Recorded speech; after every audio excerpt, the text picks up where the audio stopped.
Zaitun, Utes, Maraka Ibrahim, Onyai Stephen, William Innocent, Atang Tom,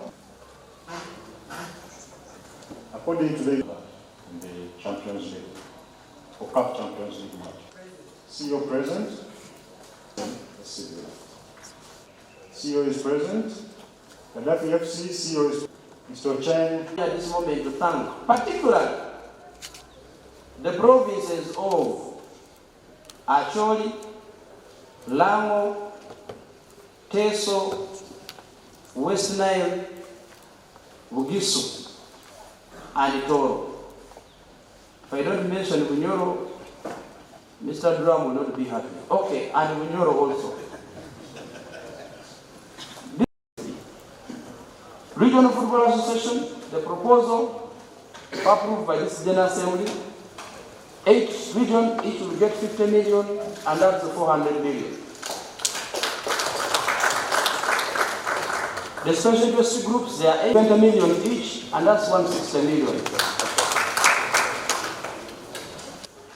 The big league clubs, they are 16, each of them 25 million, and that will be 400 million.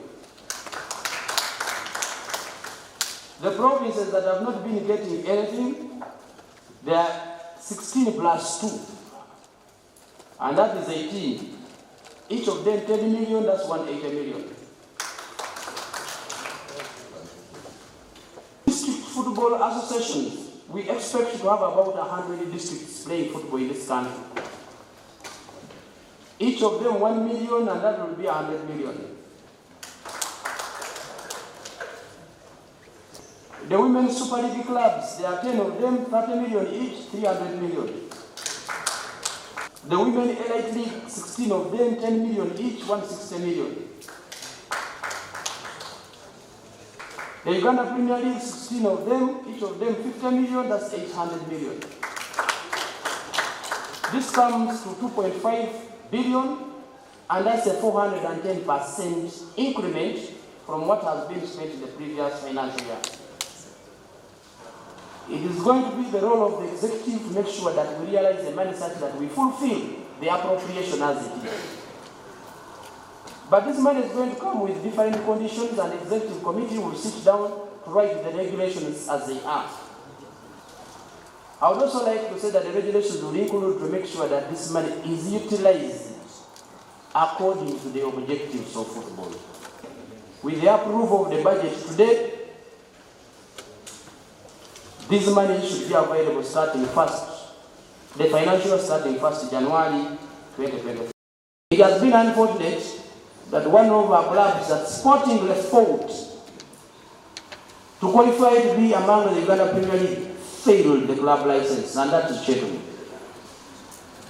There have been all kinds of sentiments, but the Federation has stood its ground that there are minimum requirements that are required, and a club that does not fulfill the minimum requirement does not have the right to play in that competition. The executive committee, upon the request of Chetume, has agreed that despite the rules saying that when you fail to get the club license of the 1st division, you play in the 3rd division,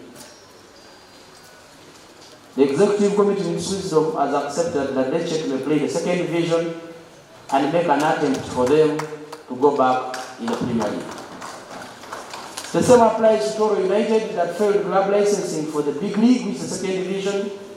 It has made an appeal, and the executive has allowed them to play in the 3rd division because according to the rules they will go to the 4th division in the district. But once again, the executive committee, for reasons of football, has accepted that let Toro play in the regional league of Kampala, and the Kampala Regional Football Association has accepted as well. Here, that the executive committee yesterday took a very, very painful decision to withdraw the under-23 national team from the Africa Cup of Nations qualifiers that are going on that were supposed to play against Guinea. This was the best decision for the game of football, but there are no resources to support this particular function, and if we didn't do it on time, the sanctions that we are going to come with it would affect the generations, because with less days to the competition, it would mean that we would not even participate in the next edition. So the executive yesterday, after all considerations, decided that we will withdraw from the under-23 and be able to save the under-20, which is also going to start come and participate in the qualifiers of Africa Cup of Nations in Sudan. It's unfortunate. I have no say. But the media today going forward is not going to put pressure on you, it's going to put pressure on you. That the government has failed to sponsor a team to qualify for our African Games under 23. I am aware and privy to information that Fufa doctor is here, and he would have explained to this General Assembly that there is a budget line which has been discussed by government, which is meant to be released within these few weeks coming forward, and I expected us to take care of the challenges Fufa is facing from that budget line, so that our team remains to compete in all African Games.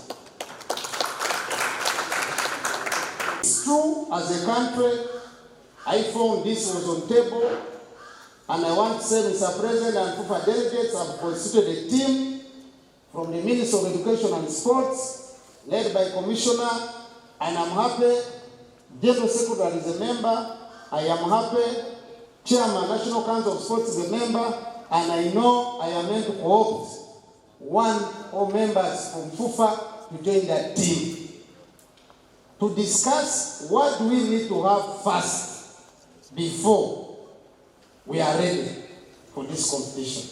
So as government, we are committed in making sure Uganda and Tanzania co-host AFCON Camp 2027. It's one